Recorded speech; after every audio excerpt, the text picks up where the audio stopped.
20 फरवरी 2026 सुबह के 4:30 बजे लखनऊ के आशियाना में एक घर का तीसरा फ्लोर, एक कमरा जहां एक बाप और 2 बच्चे साथ सोते थे। बाप गहरी नींद में था, बेटी भी गहरी नींद में थी, लेकिन बेटा वो जाग रहा था। उसने अपने बाप की लाइसेंस राइफल उठाई और फिर गोली चला दी। उस कमरे में पहले 3 लोग थे। गोली चलने के बाद सिर्फ 2 जिंदा थे। अगले 48 घंटे में इस लड़के ने घर में एक लाश छुपाई और बाहर पूरे मोहल्ले को बेवकूफ़ बनाता रहा। आखिर उस कमरे में ऐसा क्या हुआ और क्यों? आए सुनते हैं पूरी स्टोरी में। Welcome to Interrogated. I am Tayyab and you are watching the case of Manvendra Singh. 20 फरवरी 2026 सुबह से ही मानवेंद्र सिंह के फ़ोन पर उनके दोस्तों की कॉल्स आ रही थी, लेकिन फ़ोन कॉन्टिन्यूसली स्विच्ड ऑफ था। मानवेंद्र सिंह लखनऊ के एक नॉन बिजनेसमैन थे, वर्धमान पैथोलॉजी के मालिक। उनकी टोटल 12 पैथोलॉजी लैब्स और 2 शराब के ठेके थे, जो वो अपने बिजनेस पार्टनर भक्ति वर्धन सिंह के साथ चलाते थे। आशियाना के सेक्टर एल में बने उनकी घर की छत पर 2 मोबाइल टावर्स भी थे, जिनसे रेंट आता था। मोहल्ले में किसी को भी कोई ज़रूरत हो, मानवेंद्र सबसे पहले खड़े मिलते, लेकिन आज उनके 3 नंबर्स में से कोई भी ऑन नहीं था। दोपहर तक जब कोई रिस्पॉन्स नहीं आया तो दोस्तों ने उनके बेटे अक्षत को कॉल की।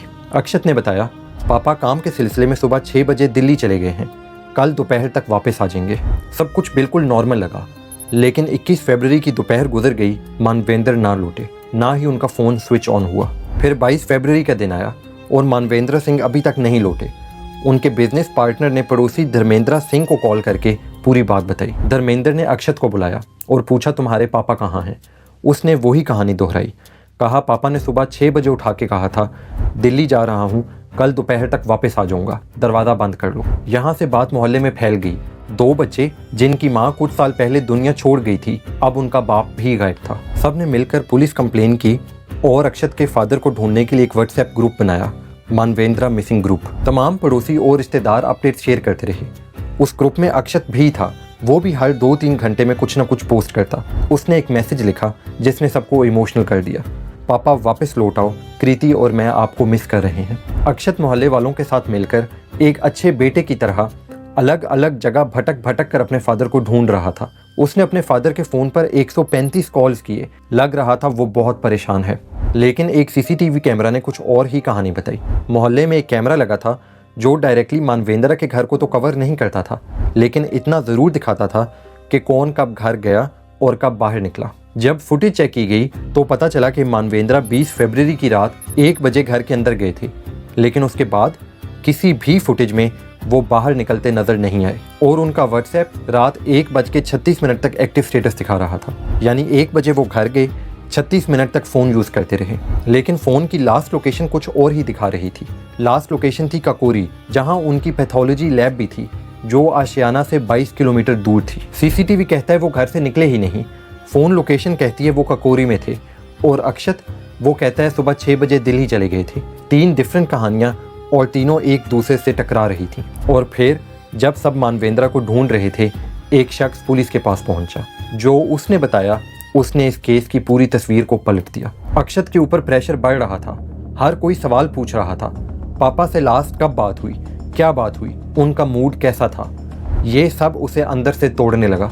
आखिर जब सब बर्दाश्त से बाहर हो गया, अक्षत ने अपने पापा के फैमिली लॉयर को कॉल की, अकेले मिलने बुलाया और फिर जो कहानी सुनाई उसके लिए वो लॉयर भी तैयार नहीं था। अक्षत ने कहा, पापा ने खुद से एक ऐसा कदम उठा लिया है कि अब वो इस दुनिया में नहीं रहे। ये सुनने में ही शॉकिंग था। लेकिन जब लॉयर ने आगे पूछा कि तुम्हें कैसे पता और लाश कहाँ है, तो अक्षत के गोलमोल जवाब और घबराई हुई बॉडी लैंग्वेज ने सब बता दिया। और जब सवाल कुछ और घुमा फिरा के पूछे गए तो वो टूट गया और उसने सब बता दिया। फैमिली लॉयर ने सीधा पुलिस को कॉल की। पुलिस फोर्स मानवेंद्र के घर पहुंची और अक्षत को अरेस्ट कर लिया। मोहल्ले वालों के लिए ये यकीन करना नामुमकिन था। वही लड़का जो 48 घंटों से परेशान था, व्हाट्सएप पर इमोशनल मैसेजेस कर रहा था, 135 कॉल्स कर चुका था, उसी को हथकड़ी में ले जाया जा रहा था। अक्षत ने अपना जुर्म कन्फेस कर लिया। आप अपना पक्ष रखना चाहेंगे? कुछ तो बताइए। गलती से हो गया था। और उसका कन्फेशन हमें ले जाता है 20 फरवरी की रात 1 बजे। मानवेंद्र एक शादी अटेंड करके घर लौटे थे। तीसरे फ्लोर का वही कमरा जहां तीनों सोते थे। मानवेंद्र और कृति गहरी नींद में थे, लेकिन अक्षत वो जाग रहा था। सुबह के 4:30 बजे अक्षत उठा।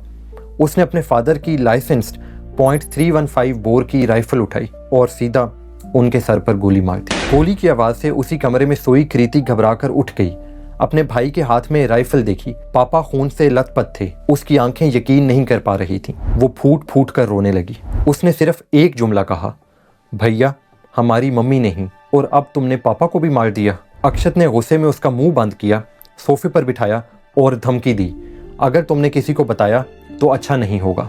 एक 17 साल की लड़की जिसने अभी अभी अपने बाप को खून में देखा था, अपने भाई के सामने खामोश हो गई। खामोश होना उसकी मजबूरी थी, क्योंकि उसके पास कोई और रास्ता भी नहीं था।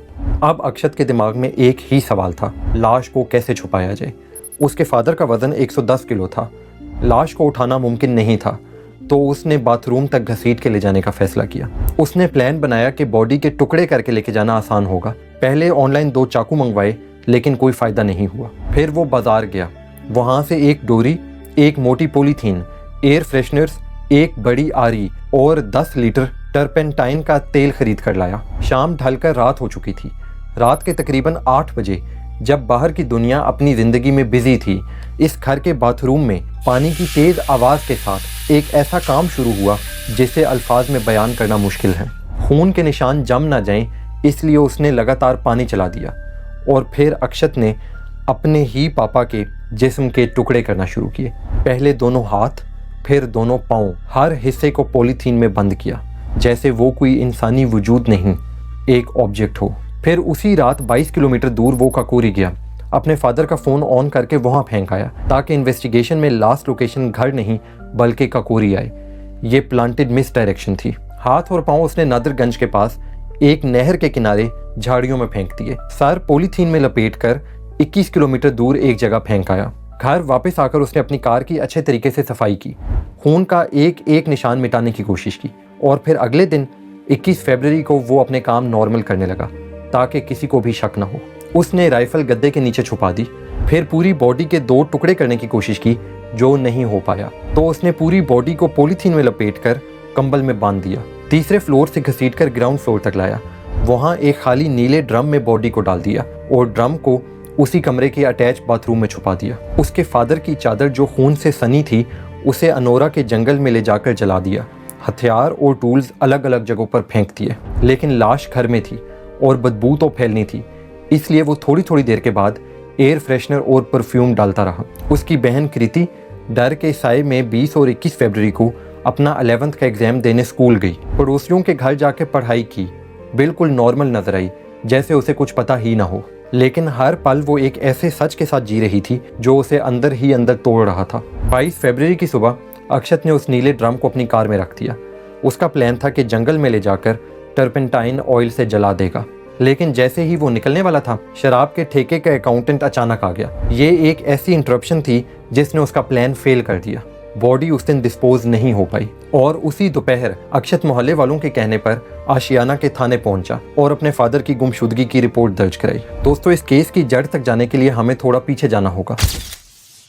अक्षत उस वक्त 11 साल का था और कृति 7 साल की, जब उनकी मां ने खुदकुशी कर ली। एक मां जो खुद दुनिया छोड़ गई और पीछे छोड़ गई 2 बच्चे और एक खामोशी जो कभी पूरी नहीं हो पाई। इसके बाद माविंद्रा के ससुराल वाले उन्हें अपनी बेटी की मौत का जिम्मेदार मानने लगे और ये राय कभी नहीं बदली।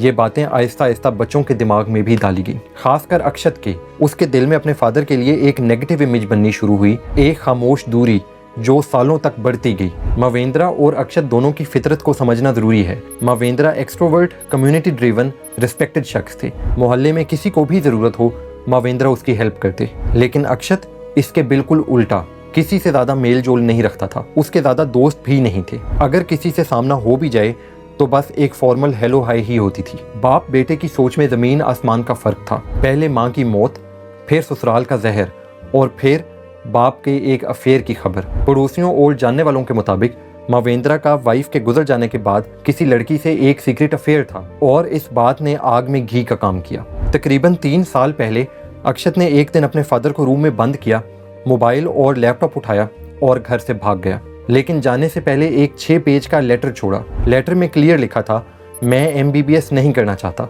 मुझ पर ज़बरदस्ती ना की जाए, मैं अपना बिजनेस करना चाहता हूँ। उसने ये भी सजेस्ट किया कि पैथोलॉजी को 3 पार्ट्स में बांट दें। एक जगह रेस्टोरेंट खोलें, दूसरी जगह मैरिज लॉन, तीसरी जगह फैक्ट्री या रेंटल सेटअप बनाएं। मावेंद्रा ने दोनों बच्चों के अकाउंट्स में 5-5 लाख रुपए ट्रांसफर किए, लेकिन अक्षत ने वापस आने से मना कर दिया।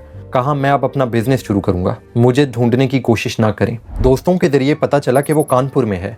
दोस्तों ने उसे कहा कि वो मिलने का प्लान कर रहे हैं, लेकिन अक्षत होशियार था। उसने वीडियो कॉल करके उनकी कॉल के अंदर तक चेक किया कि कहीं कोई फैमिली का मेंबर तो नहीं साथ आ रहा। उसे अंदाज़ा नहीं था कि फैमिली पीछे पीछे एक अलग गाड़ी में आ रही थी।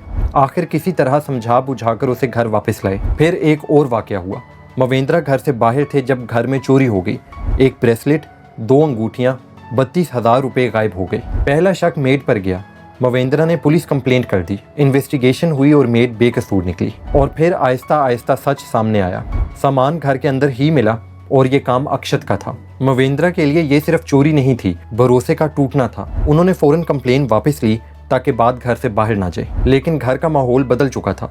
मेड ने उल्टा मवेंद्रा के ऊपर कंप्लेंट कर दी और मवेंद्रा ने पहली बार अपने बच्चों पर सख्ती करना शुरू की। फिर 19 फरवरी 2026 वारदात से सिर्फ एक दिन पहले शराब के ठेकों के रिन्यूअल का नोटिफिकेशन आया। मवेंद्रा ने घर पे तकरीबन 50 लाख रुपए रखे हुए थे। जब पैसे गिने कुछ रकम कम निकली। शक सीधा अक्षत पर गया। दोनों के बीच में एक तेज झगड़ा हुआ। बात हाथापाई तक पहुंच गई। मवेंद्रा ने अक्षत को एक थप्पड़ मारा और फिर अपनी राइफल भी तान दी। ये सिर्फ एक झगड़ा नहीं था, ये सालों के तमाम गुस्से का एक साथ फूटना था। मवेंद्रा गुस्से में घर से बाहर चले गए। रात को जब लौटे तो ऊपर ऊपर से सब कुछ नॉर्मल लगा और फिर वो तीसरे फ्लोर पर उसी कमरे में जाकर सो गए। लेकिन सब कुछ बदल चुका था। वो थप्पड़, वो बेइज्जती, वो शक, ये सब अक्षत के अंदर कहीं गहराई में जाकर बैठ चुका था। उसी रात अंधेरे में बैठकर उसने एक फैसला किया जिससे वापस लौटने का कोई तरीका नहीं था। अब वापस चलते हैं 23 फरवरी पर, जब ये सच सामने आया।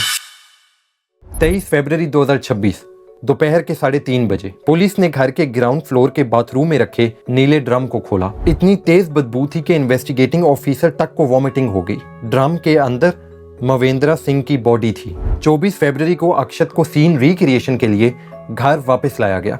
33 मिनट तक उसने पूरा सीक्वेंस बनाया। वो लोगों से आंखें छुपाता रहा। बाद में जब उसे मेडिकल के लिए ले जाया जा रहा था तो मीडिया के सवालों पर उसने आहिस्ता से बोला, सॉरी, मुझसे गलती हो गई। आप अपना पक्ष रखना चाहेंगे? कुछ तो बताइए।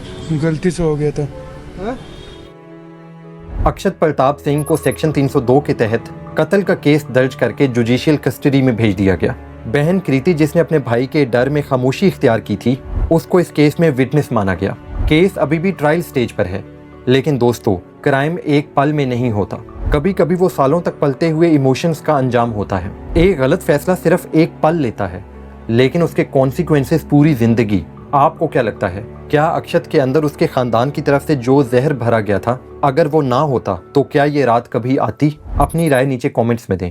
और अगर आपको ऐसे क्राइम केसेस सुनना पसंद है तो अभी इंटेरोगेटेड को सब्सक्राइब कर लें। अपना ख्याल रखें। मिलते हैं अगले केस के साथ।